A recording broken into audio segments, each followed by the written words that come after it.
Hello guys, WhatsApp. कैसे हैं आप सब?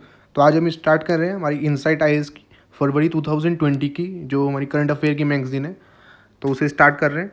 तो उसमें हम देखेंगे फ्रॉम स्टार्टिंग फ्रॉम GS1। तो इसमें जो टॉपिक है इंडियन कल्चर का, एंड विद द फर्स्ट जो टॉपिक है दैट इज़ बोडो लैंग्वेज। तो चलिए स्टार्ट करते हैं विद द फर्स्ट टॉपिक कि जो बोडो लैंग्वेज है उसका कंटेक्स्ट क्या है कि ये one of the key trust area है ऑफ द बोडो अकॉर्ड का।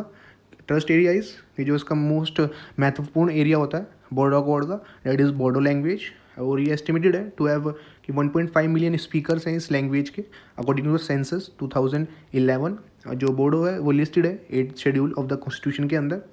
और ये बोली जाती है इन आसाम, अरुणाचल प्रदेश, नागालैंड, मेघालय एंड वेस्ट बंगाल। तो आप ऐसे याद रख सकते हैं इसे वामन से। वामन, W for West Bengal, A for Assam, Meghalaya, Arunachal Pradesh and Nagaland. तो याद रखेंगे वामन। एंड वाइल जो बोडो है वो ऑफिशियली रिटर्न की गई थी देवनागरी स्क्रिप्ट में, लेकिन हिस्टोरिकल में ये 3 डिफरेंट स्क्रिप्ट्स के अंदर भी लिखी गई थी। और अनटिल इन 1974 जो गवर्नमेंट ने रिकग्नाइज की थी Devanagari as its official script. तो 1974 तक जो गवर्नमेंट है उसने देवनागरी को एज अ ऑफिशियल स्क्रिप्ट जो है रिकग्नाइज की गई थी। लेकिन in the first decade of the 20th century जो बोकोड है बोडोज है वो लिखनी स्टार्ट होगी in the Assamese Bengali script. और अब तो वो रोमन स्क्रिप्ट में भी लिखी जाने लगी। तो in the pre 13th century का जो एरा है उसको देवधाई भी बोला जाता है जो बोडो लैंग्वेज है। एंड जो प्रोमिसेस है इट वाज इन 2003 जो बोडो अकॉर्ड है। अंडर द बोडो अकॉर्ड जो लैंग्वेज है वो 8th शेड्यूल में लिस्टेड की गई थी। और ये पहली ट्राइबल लैंग्वेज है जो 8th शेड्यूल के अंदर लिस्ट की गई है। और आसाम के अंदर ये इंजॉय करती है स्टेटस ऑफ द जो ऑफिशियल एसोसिएट लैंग्वेज का इन अनडिवाइडेड गोलपारा डिस्ट्रिक्ट सिंस 1986। लेकिन 2020 के अकॉर्डिंग जो बोडो है उसने एक एसोसिएट ऑफिशियल लैंग्वेज का स्टेटस ले लिया है थ्रू आउट द आसाम। और जो न्यू अकॉर्ड है वो also promises to establish a separate directorate for Bodo में जो मीडियम स्कूल्स हैं, provincial schools and colleges in the Bodoland Territorial Autonomous Districts and establish a cultural complex cum center of excellence in Kokar for the protection and promotion of the language। तो आपको Bodo language का पूरा ही crystal clear हो जाना चाहिए। Next देख लें। Next is Kumbhabhishekam. तो जो कंटेक्स्ट है जो कुंभशिकम है कॉन्सेक्रेशन है जो सेक्रेट जो फंक्शन है ऑफ द 1010 ईयर्स पुराना हुआ था ऑफ ओल्ड बृहदेश्वर टेम्पल जिससे बिग टेम्पल भी बोलते हैं is being held at Tanjore and Thanjavur में हुआ था वो।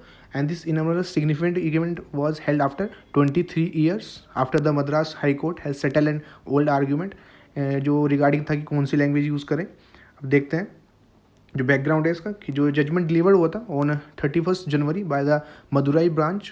जो मदुराई की जो बेंच है ऑफ द कोर्ट ने एड्रेस किया था जो भी स्ट्रगल थी फॉर द सुप्रीमेसी संस्कृत और तमिल ट्रेडिशंस को यूज़ करने में ड्यूरिंग द कुंभशिकम जो सेरेमनी होती है। तो ये इशू है कि जो डिस्प्यूट्स है कि कौन सी जो लैंग्वेज है वो श्लोक उसमें यूज़ होगी और द कुंभशिकम सेरेमनी। और जो Thanjavur big temple rights retrieval committee है उसने कहा है कि इसमें तमिल लैंग्वेज यूज़ करने के लिए बात की गई है और उसने डिमांड रखी है। लेकिन जो गवर्नमेंट है उसने कहा है कि दोनों ही लैंग्वेज परफॉर्म होनी चाहिए, तमिल एंड संस्कृत। तो अब ये जो बृहदेश्वरा टेम्पल है इसके बारे में देख लेते हैं। ये बिल्ड किया गया था by the emperor Rajaji Chola one in जो बिटवीन द 1985 सी टू 1015 सी। और इट हैज़ बीन ये सीन किया गया था कि ओनली 5 कुंभशिकम सेरेमनीज अब तक हुई गई है। और एज फार जो कस्टम है हिंदूज़ के तो Kumbhabhishekam is done once in 12 year. तो 12 साल में एक बार होता है। And according to Hindu religion and charitable endowment department जो टेम्पल है एड कुंभशिकम हुआ है उसमें 1010 में, 1729 में, 1843 में, 1980 में एंड 1997। तो आप ये देख सकते हैं ये स्ट्रक्चर दिया गया है और ये पूरे दी हुई है। ये starting with Maratha entrance and with Nataraja जो मंडपम है। तो आप अपनी मैगजीन साथ रखेंगे तो साथ साथ आप इसको करते चलेंगे। ये लोकेटेड है on the banks of river cowrie. और ये एग्जाम्पल है ऑफ जो द्रविडियन आर्किटेक्चर है। और इट इज़ कॉल्ड दक्षिण Meru, Meru of the south. और ये टेम्पल पार्ट है यूनेस्को वर्ल्ड हेरिटेज साइट का जिसे ग्रेट लिविंग चोला टेम्पल्स भी बोले जाते हैं। एंड अलोंग विद द जो चोला की डायनेस्टी एरा था that is Gangaikoda, Cholapuram temple and Aravasthavara temple. And there are several shrines added to the temple by most of the following rulers like Pandas, जो पंड्यास थे, and Vijayanagar rulers थे, मराठास थे, और जो Brihadeeswara temple है उसे also the first all granite temple in the world. तो very important कि ये पूरा ही ग्रेनाइट से बना हुआ था, ये फर्स्ट ऐसा टेम्पल था इन द वर्ल्ड. अब देखते हैं गुरु रविदास. तो जो संत गुरु रविदास जयंती है वो मनाई जाती है ऑन 9 फरवरी. तो ये जो नॉर्थ इंडियन के मिस्टिक पोइट थे ऑफ द भक्ति मोमेंट, जो एग्जैक्ट इनका बर्थ नोन नहीं है लेकिन बिलीव किया जाता है कि ये बोर्न हुए थे इन 1377. जो गुरु रविदास जयंती है वो सेलिब्रेट की जाती है, सेलिब्रेटेड ऑन माघ पूर्णिमा, जो हिंदू कैलेंडर के अकॉर्डिंग फुल मून डे होता है ऑफ द मंथ ऑफ माघ. और जो आदि ग्रंथ है सिख का और जो पंचवाणी है, इसमें इनकी जो ओल्डेस्ट डॉक्यूमेंट सोर्सेज हैं ऑफ द गुरु रविदास. और नोटेबली ये बिलोंग करते थे अनटचेबल कास्ट को और इन्होंने लॉस्ट ऑफ एट्रोसिटीज़ फेस की हैं. हाउएवर जो sant choose to focus on spiritual pursuit, और जो बिलीव करते थे on the he is believe to be a disciple. जो भक्ति संत थे ऑफ द पोइट रामानंदा के डिसिपल माने जाते थे. एंड इनके जो फेमस डिसिपल है that is the Sant Mirabai. And among the Ravidas moral intellectual achievement were the conception of Begampura, जो एक सिटी है जहाँ पे माना जाता है वहाँ पे कोई भी दुख नहीं है. Society where caste and class have cease to matter. जो रविदास की जो टीचिंग्स है, जो गुरु रविदास जी की टीचिंग है, Guru Ravidas spoke against the caste division and spoke of, जो उन्हें रिमूव करने के लिए कि उन्होंने यूनिटी को प्रमोट किया है. His teaching resonate with the people and leading to religious being born called Ravidassia religion भी सब बोला जाता था, और रविदासिया धर्म बेस्ड ऑन हिज टीचिंग. तो बेसिकली इन्होंने जो कास्ट का डिवीज़न है उसके अगेंस्ट बोला और प्रमोट कर रहे थे यूनिटी को. ये पढ़ाते थे ओमनी प्रेजेंस गॉड की, वो कहते थे कि जो ह्यूमन सोल है वो पार्टिकल है गॉड्स का. Hence Ravidas rejected the idea that people consider lower caste can not meet God. He said in his teaching that only way to meet God was to free the mind from the duality. Next देखते हैं that is Hampi. तो supreme court ने support किया है Karnataka government को कि वो demolish कर सकती है जो भी रेस्टोरेंट है नियर हम्पी साइट्स को. जो कोर्ट ने कंक्लूड किया है कि जो कंस्ट्रक्शन है वो विलेट कर रही है मैसूर का जो ancient and historical monument and archaeological site and remains का जो एक्ट है 1961 का. इसका बैकग्राउंड है कि प्रीवियसली जो कलकत्ता हाई कोर्ट है हैड हेल्ड दैट जो हम्पी वर्ल्ड हेरिटेज एरिया है मैनेजमेंट अथॉरिटी वो एम्पावर है कि वो ऑर्डर कर सकती है to demolish the illegal buildings को. अब हम्पी साइट्स के बारे में देख लेते हैं कि ये यूनेस्को वर्ल्ड हेरिटेज साइट है, वेरी इंपॉर्टेंट. ये पार्ट है मौर्यन एम्पायर का, ये पार्ट रही है मौर्यन एम्पायर का back in the 3rd century BC. और Hampi was the capital city during the 4 different dynasty एक साथ उनकी इन द विजयनगर सिटी. और जो विजयनगर एम्पायर है उसने reached unfathomable heights under the guidance of king Krishnadas Raya of the Tuluva dynasty. तो विजयनगर एम्पायर ने भी ग्रेट हाइट्स अचीव करी हैं अंडर द गाइडेंस ऑफ जो किंग है कृष्णदेवा. और जो किष्किंधा कांड है रामायण के अंदर उसकी भी स्पेशल सिग्निफिकेंस है कंसर्निंग हम्पी. और ये लोकेटेड है on the river Tungabhadra river. और बाय 1500 सी जो हम्पी विजयनगर है वो वर्ल्ड का 2nd largest medieval era city है after Beijing and probable India का रिचेस्ट भी इंडिया का सिटी था at that time, attracting traders from Persia and Portugal. And it has been described by UNESCO as an austere-grandiose site of more than 1600 surviving remains of the last great जो Hindu kingdom थे south India के अंदर. तो आपको ये पूरा ही clear हो जाना चाहिए. Next is Konark temple. जो प्लान चल रहा है कि इसको रिस्टोर किया जाए और प्रिजर्व किया जाए. जो नियरली 1800 जो 800 ईयरली ओल्ड कोणार्क टेम्पल है उड़ीसा के अंदर. एंड 2 दिन की जो कॉन्फ्रेंस के बाद जो अंडर द जो कल्चर मिनिस्टर हमारे प्रहलाद सिंह प्रसाद से उन्होंने इसको रिस्टोर करने की बात की है. तो इसका जो बैकग्राउंड है कि जो टेम्पल है वो सैंड से फिल किया गया और ब्रिटिश जो अथॉरिटीज़ है 1903 में उसको सील कर दिया गया था जिससे स्टेबलाइज कर सके इसका स्ट्रक्चर. तो एक साइंटिफिक जो स्टडी है by the Roorkee based central building research द्वारा की गई between 2013 till 2018 to assess India temple का जो स्ट्रक्चर है उसको स्टेबिलिटी चेक करने के लिए as well as the status of the field in sand. Temple के बारे में देख लेते हैं कि 13th सेंचुरी के अंदर बिल्ड किया गया था। And the Konark temple were conceive as a gigantic chariot of the sun god. और जो 12 पेयर्स का वहाँ पे एक ऑर्नामेंटल व्हील्स है जो पुल किया जा रहा है 7 हॉर्सेस के द्वारा। और ये बिल्ड किया गया था बाय किंग नरसिम्हदेव वन, जो ग्रेट रूलर है ऑफ गंगा डायनेस्टी। और जो टेम्पल है वो इंक्लूडेड है in the UNESCO world heritage site, तो इसलिए इंपॉर्टेंट बन जाता है in 1984 for its ecological greatness and also for the sophistication. और स्कल्पचर वर्क है उनकी अबंडेंस के कारण। जो टेम्पल एक परफेक्ट ब्लेंड है of Kalinga architecture, heritage, exotic bench और सेलेंट जो नेचुरल ब्यूटी है। एंड इट इज़ ये प्रोटेक्ट किया गया है by the national framework of India, by the ancient monument and archaeological sites and remains, जो AMASR एक्ट है ऑफ 1958 एंड इट्स रूल्स 1959। जो कोणार्क है is the third link of Orissa golden triangle. और जो फर्स्ट लिंक है जगन्नाथपुरी है और सेकंड लिंक भुवनेश्वर है। तो आप यहाँ मैप में देख सकते हैं कि ये नीचे कि दैट इज़ कोणार्क। और जो टेम्पल है इसको ब्लैक पगोडा भी बोलते थे due to its black colour. और जो जगन्नाथ है उसको वाइट पगोडा बोलते हैं। तो इस remains a major pilgrimage site Hindus के लिए who gather here every year for the Chandrabhaga mela around the month of February. तो फरवरी में जो चंद्रभागा मेला होता है उसके लिए भी यहाँ पे बहुत ही लोग यहाँ पे आते हैं। ये मेजर पिलग्रिमेज साइट है फॉर द हिंदूज़। तो ये पूरा ही क्लियर है। 6th है कंबाला। तो एक जो इवेंट है कि आफ्टर श्रीनिवास गौड़ा, जिन्होंने एक क्रिएटेड अ स्टॉर्म, जिन्होंने 100 मीटर्स को कवर किया है इन 9.55 सेकेंड्स। रिसेंटली जो अनदर एक रनर है दैट इज़ निशांत शेट्टी, उन्होंने इसको ओवरटेक कर लिया जो श्रीनिवास जी का जो ये रिकॉर्ड था by completing the same distance in 9.51 seconds. So Kambala क्या एक ट्रेडिशनल है ऑफिशियल्स ब्लैक बफेलो रेस है, जो आप फोटो भी देख सकते हैं यहाँ पे, जो एनुअली हेल्ड की जाती है इन द कोस्टल डिस्ट्रिक्ट्स में कर्नाटक के टू एंटरटेन रूरल पीपल जो वहाँ के एरिया के हैं। एंड शलेशी मार्शी पैडी और जो फील्ड ट्रैक्स होते हैं जो यूज़ होते हैं कंबाला के अंदर। जो स्पोर्ट्स है वो बिटवीन नवंबर से स्टार्ट होता है और लास्ट होता है टिल मार्च। और ये कंट्रोवर्सी के अंदर क्यों है? बिकॉज ये एक ऑर्गेनाइज स्पोर्ट्स है और इसमें बिलीव किया जाता है कि एनिमल इसमें हर्ट किया जाता है, हर एनिमल्स को, कि अगर वो भागेंगे नहीं तो उनको हर्ट किया जाएगा। लेकिन जो ऑर्गेनाइजर्स हैं उन्होंने ये पूरा ही संतोष दिया है गवर्नमेंट को कि ऐसा कुछ नहीं होगा, ये एनिमली फ्रेंडली इवेंट रखा जाएगा। एंड कलकत्ता हाई कोर्ट है state this sport in view of supreme court ban on Jallikattu and later the government of Karnataka part, इन्होंने एक ऑर्डिनेंस पास कर दिया to exempt this sport from the ban. और आर्ग्यूमेंट क्या है इसके फेवर में कि जो स्पोर्ट है वो एक एग्रीकल्चर को सेलिब्रेट करता है, ऑनर बढ़ाता है उसका। And it is celebrated as a festival of expressing gratitude to the various forces of nature जो हमें फूड देती हैं।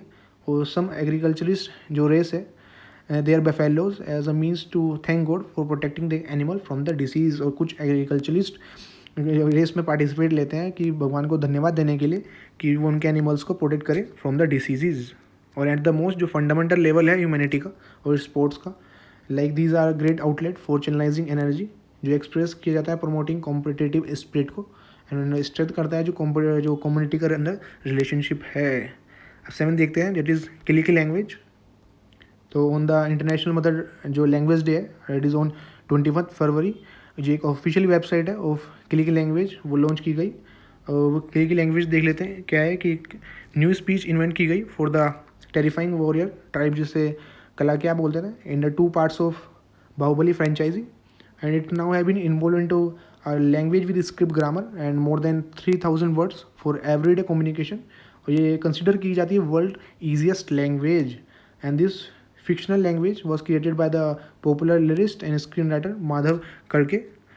और देख लेते हैं IML डे के बारे में, that is international mother day, mother language day, जो ऑब्जर्व एवरी ईयर 21 फरवरी, जो हमने अभी देखा सिंस 2000 से, जिससे प्रमोट किया जा सके लिंग्विस्टिक और कल्चरल डाइवर्सिटी को एंड मल्टीलिंग्विज्म को भी। और जो आइडिया की सेलिब्रेट करें international mother language day was the initiative of the Bangladesh, very important, ये बांग्लादेश का इनिशिएटिव था।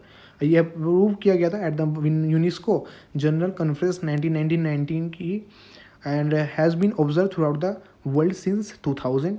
जो यूनाइटेड नेशंस जनरल असेंबली है वो प्रोक्लेम हुई थी 2008 के अंदर as a international year of language.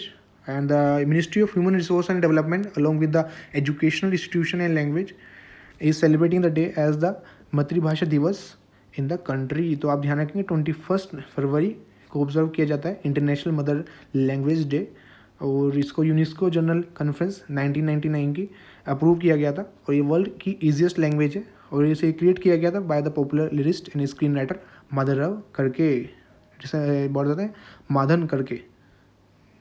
Eight है राखी गढ़ी, जो हमारी ये इंडस वैली सिविलाइजेशन से है, और ये सेंटर है वो प्लान कर रही है कि राखी गढ़ी को एक टूरिस्ट हब बनाया जाए, एक म्यूजियम सेटअप किया जाए। तो इसके लिए ये 152 हाउस होल्ड है, उन्हें फ्लैट्स में शिफ्ट कर दिया गया है। तो बैकग्राउंड के जो हमारे फाइनेंस मिनिस्टर हैं निर्मला सीतारमन, उन्होंने अपने जो बजट स्पीच में उसमें अनाउंस किया है कि जो 5 साइट्स हैं उनको म्यूज़ियम के बनाने के लिए to fund 5 on site museum including the under construction जो म्यूज़ियम है जो इनिशिएट किए गए हरियाणा गवर्नमेंट ने at Rakhigarhi in her budget speech on February 1। जो अदर साइट्स हैं ये भी इंपॉर्टेंट बन जाती हैं। फर्स्ट इज़ हस्तिनापुर उत्तर प्रदेश के अंदर, ये शिव सागर आसाम के अंदर, धोलावीरा जो गुजरात के अंदर, एंड आदि चन्नूर इन तमिलनाडु।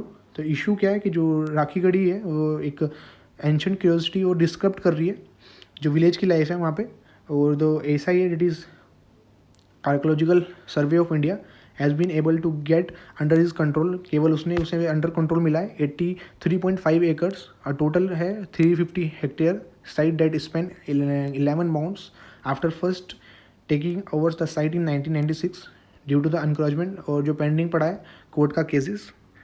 और जो अब राखीगढ़ी के बारे में देख लेते हैं। राखीगढ़ी तो आप यहाँ मैप में देख सकते हैं, हियर इज कि ये हरियाणा के अंदर है, एंड बिकम एन जो एक्योलॉजिकल स्पॉट बनी थी आफ्टर जो अमरिंदर नाथ हैं जो फॉर्मर डायरेक्टर हैं ASI के, उन्होंने एक्सिबिशंस किए वहाँ पे इन 1997 के अंदर। और जो ASI टीम है under earth 5 alter part of the city wall, वहाँ पे ड्रेनेज स्ट्रक्चर मिला as well as a hoard of semi precious beads में मिली। जो विलेजर्स हैं subsequently began to see the significance of the terracotta shards that littered Rakhigarhi, और एक 5000 year old site जो showcase करती है continuity of the Harappan age the present site. जो villages हैं also have havelis that are covered of 100 year old. जो site है located है in the Saraswati river plain के अंदर, जो घाघर रिवर है उससे 27 किलोमीटर की दूरी पे। और मई 2012 के अंदर जो ग्लोबल हेरिटेज फंड है उसने डिक्लेयर किया राखीगढ़ी को as one of the 10 most endangered heritage site in Asia. और इन जनवरी 2014 में जो डिस्कवरी है of additional mould resulted in becoming the largest Indus valley civilisation site. तो आपसे पूछा जा सकता है कि लार्जेस्ट इंडस वैली ये सिविलाइजेशन साइट कौन सी है, तो ये राखीगढ़ी है, नॉट मोहनजोदारो। वहाँ पे ऐसे 300 हेक्टेयर का है, लेकिन जो राखीगढ़ी है दैट इज़ 350 हेक्टेयर। नेक्स्ट देख लेते हैं दारा शिकोय। तो जो मिनिस्ट्री ऑफ कल्चर है रिसेंटली सेटअप किया एक 7 मेंबर का पैनल ऑफ द ASI, जिससे लोकेट किया जा सके जो ग्रेव हैं मुगल प्रिंस दारा शिकोह के, और he is believe to be buried somewhere in the Humayun tomb complex जो दिल्ली के अंदर है।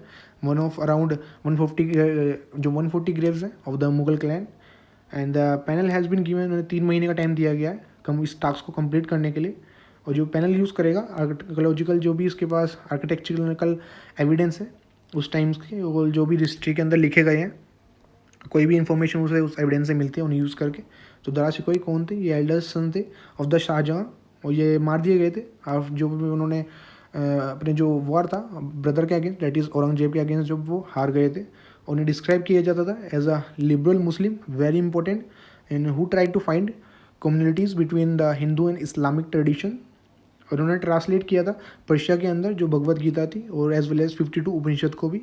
और अकॉर्डिंग टू द शाहजहाँ जो आफ्टर औरंगजेब डिफीटेड दारा शिकोह और उन्हें दिल्ली में लाया गया चेन्स के अंदर, उनका जो हेड है उसको भी कट कर दिया गया उन्हें, और आगरा फोर्ट में सेंड कर दिया गया, और जो उनका जो टोर्सो का पार्ट है that is without the head वो बरीड कर दिया गया इन द हुमायूं टॉम कॉम्प्लेक्स के अंदर। और उनकी लेगेसी क्या है, जो दारा शिकोह है उन्हें डिस्क्राइब किया जाता है as a one of the greatest free thinker of that time. और वो रियलाइज़ करते थे जो ग्रेटनेस है उपनिषद की, और ट्रांसलेट करते थे उनको भी, जैसा हमने ऊपर देखा है पारसीज में ट्रांसलेट किया था उन्होंने भगवत गीता को।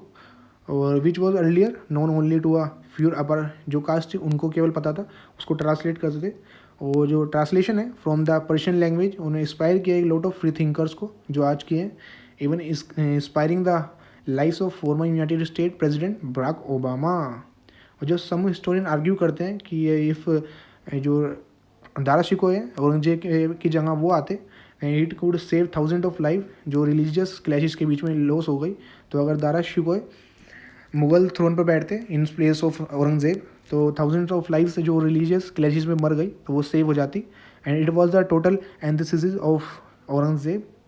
और जो चैलेंजेस एडेड हो ये ऐसे ही कि वो देख लेते हैं कि नो वन नोज़ कि कोई भी नहीं जानता कि एग्जैक्टली दारा शिकोह कहाँ पे बरीड है। और दिस स्मॉल जो ग्रेव है हुमायूं टॉम का वो बड़ा ही कॉम्प्लेक्स है। और जो इटालियन ट्रैवलर थे निकोलो उन्होंने एक ग्राफिक डिस्क्रिप्शन दिया of the day in travel of Manu की जो बिकॉज उन्होंने विटनेस किया है होल थिंग को। This is the basic of the thesis. और नाउ जो ASI है उसकी बिगेस्ट प्रॉब्लम यह है कि जो मोस्ट ग्रेव्स हैं वहाँ पे कॉम्प्लेक्स के अंदर उनके पास उनके कोई भी नाम नहीं लिखा हुआ है कि most grave in the complex have no names. Humayun जो टॉम है दिल्ली के अंदर उसके बारे में देख लेते हैं। ये 1570 के अंदर बिल्ड हुआ था of a particular cultural significance. It was the first garden जो टॉम था on the Indian subcontinent. Commission किया गया था हुमायूं की द्वारा की जो फर्स्ट वाइफ थी and the chief consort empress Bega जो बेगम थी also known as Haji Begum. जो हुमायूं गार्डन टॉम है is an example of the charbagh एक 4 क्वाड्रेंट गार्डन है with 4 rivers of क्वारेनिक paradise represented जिसमें पूल्स हैं जो चैनल्स के द्वारा ज्वाइन की जाते हैं। And it is also called the dormitory of the Mughals as in the cells are buried over 150 Mughal family members को। और यूनेस्को की वर्ल्ड हेरिटेज साइट के अंदर है ये भी तो ये इंपॉर्टेंट बन जाता है। तो इसकी कल्चरल सिग्निफिकेंस दिखा रहे हैं कि रिप्रेजेंटेड करती है लीप को मुगल आर्किटेक्चर को एंड टुगेदर एक एनकम्प्लिश करता है चार बाग गार्डन को टाइपिकली ऑफ पर्शियन गार्डन जो कभी नहीं देखा गया इंडिया के अंदर उससे पहले। And is set a precedent for the subsequent Mughal architecture. और जो उसका it is seen as a clear departure from the fairly modest जो मुसलियम ऑफ हिज फादर जो फर्स्ट मुगल एम्पर थे डैट इज़ बाबर जिन्हें कहा जाता था बागे बाबर भी that is gardens of Babur in Kabul Afghanistan. तो आपको पूरा ही क्लियर हो जाना चाहिए तो कि ये यूनेस्को वर्ल्ड हेरिटेज साइट का भी पार्ट है। और इसे डॉर्मिटरी ऑफ द मुगल्स भी बोलते हैं बिकॉज वहाँ पे 150 जो मुगल फैमिलीज़ हैं उन्हें ब्रीड किया गया है। और ये बिल्ड हुआ था 1570 में और कमीशन किया गया था बाय द जो हुमायूं की फर्स्ट वाइफ थी and the chief कॉन्सोर्ट that is जिसे बोला जाता था हाजी बेगम भी। तो पूरा ही क्लियर हो जाना चाहिए। नेक्स्ट देखते हैं ईरान सेलिब्रेट 1979 इस्लामिक रेवोल्यूशन। तो जो इस्लाम है उसने सेलिब्रेट किया है 1979 का जो इस्लामिक रेवोल्यूशन है। तो इस्लामिक रेवोल्यूशन के बारे में देख लेते हैं कि it was a popular uprising Iran के अंदर इन 1978 to 79 जो रिजल्ट हुआ था इन द टॉपलिंग जो मनार्की थी वहाँ पे उसको ऑन फरवरी 11 1979 इससे एक इस्लामिक रिपब्लिक इस्टेब्लिश हुआ था। तो रीज़न क्या आती है इसके एडवांसमेंट के एक बैकलेश अगेंस्ट वेस्टर्न इम्पीरियलिज्म जो 1953 का ईरानियन कॉपरेट था और एक rise in expectation created by the 1973 oil revenue windfall और एम्बिगुअस जो इकोनॉमिक प्रोग्राम थे और अगर हुआ था उनके अंदर और जो शार्प इकोनॉमिक कॉन्ट्रैक्शन हो रहे थे उसके रिगार्डिंग जो आउटकम क्या हुआ इसका बेसिकली ध्यान रखेंगे आप कि following the Iranian revolution of 1979 जो इस्लामिक रिपब्लिक था वो फॉर्म हुआ था अंडर द खोमेनी रूलर। जो US एम्बेसी है ईरान में वॉज टेकन ओवर जो ग्रुप ऑफ मुस्लिम स्टूडेंट्स के थ्रू और जो 52 US डिप्लोमेट्स थे सिटीजन्स थे were taken hostage on November 4 1979 और इस इवेंट को बोला जाता है as the Iran hostage crisis. तो ये आपको ध्यान रखेंगे द हिंदू का इसका आया हुआ था। नेक्स्ट है कि battle of Canakkale that is इसे गालीपोली भी बोले हैं। तो जो स्पीकर हैं to the MPs at a joint session of the Pakistan parliament जो तुर्की के प्रेसिडेंट है डेट इज़ रिसेप उन्होंने डीप अफेक्शन शो किया है पाकिस्तान के प्रति एक बैक दिया उनको इस पोजीशन टू द कश्मीर। तो उन्होंने बोला है कि जो World War I में तुर्की के साथ हुआ था तो वही पाकिस्तान के साथ हो रहा है इन कश्मीर। बोला है इन्होंने इस बैटल को बैटल ऑफ कनाकिल जो उनके साथ हुआ था। तो ये देख लेते हैं क्या है बैटल इसको बोला जाता है गलीपोली कैंपेन और द डर्नाडेल्स कैंपेन भी बोला जाता है। कंसिडर किया जाता है to be the one of the bloodiest of the World War I because इसमें जो ऑटोमन आर्मी थी वो एलाइड फोर्सेस के अगेंस्ट हो गई थी and lead to the slaughter of 10,000 soldiers on both side. और ये अनसक्सेसफुल अटैम्प्ट था एलाइड पावर के द्वारा जो कंट्रोल करना चाहती थी sea routes from Europe to Russia during the World War I। और ये कैंपेन बिगन हुआ with the field naval attack British और फ्रेंच शिप्स के द्वारा on the Dardanelles straits in February March 1915।